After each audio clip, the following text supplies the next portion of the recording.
APAAU o le TALALELEI mo oe. Talitonu ma le whaatuatua whaamauni, o le atua o lo tātou fesoasoani sili. SALAMO o se laulua sumalwha o lo wheu poe walu. O lo tātou fesoasoani o le suafa o le ilea. O le na faia le langi a atoa ma le lalolagi. Talofa sa mole atu no pele. O to e fitu aso o le tātou savalinga, o le tātou taunu lea le aso na valo ia il toa tele o perfeta o le tuspaia. E manatu le whaasoa ma le whaamalosi le nei aso. E toa tele o le ale mau manatu, a o alupea le tātou savalinga, i le tele ma le ngau sao mea e tupu mai le nei vai tau o le tausanga.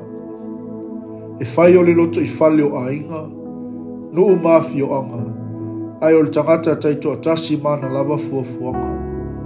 Samoai, e le ai lava se isi mea tātou te mawai se lave ai ma le tali o tātou mana onga. Ua na o le atua lava e to atasi.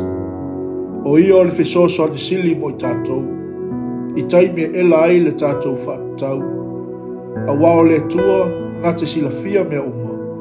A wao ia lava na fofoina le langi ma le lalolagi. O le isi fo i lea o na suafa, o le atua fesoasoani. Pipi i mau ma tau fi mau le whaatuatua whaamauni. A waso se mea tātou te mana o mia ai se fesoasoani. E tali mai lava ia i tātou. Tātou talo whaatasi i le atua lo tātou tamaa. E fesoasoani mai ma pui malu i tātou o tātou anga i atu i le aso ke wisimasi. Ia fesoasoani mai lo na nganga pa ia i le tātou whaasoa i tono a inga. Nuu ma le tangata lava ia ma ona manaonga. Le atua lo mātou tamaa lofa. Aua e te tūlafo ina i mātou whaamole, ma mātou fuafuanga. Mātou te ai o i atu fesoasoani mai lo mātou vai. O mātou fuafuanga mo le mātou wanga i atu i le aso na e fio li tino tangata mai ai leli ie. Ia oe ma i mātou i teimi uma, e manu i ai mea mātou te faia. Ia vi i ai lo suafa manu malo.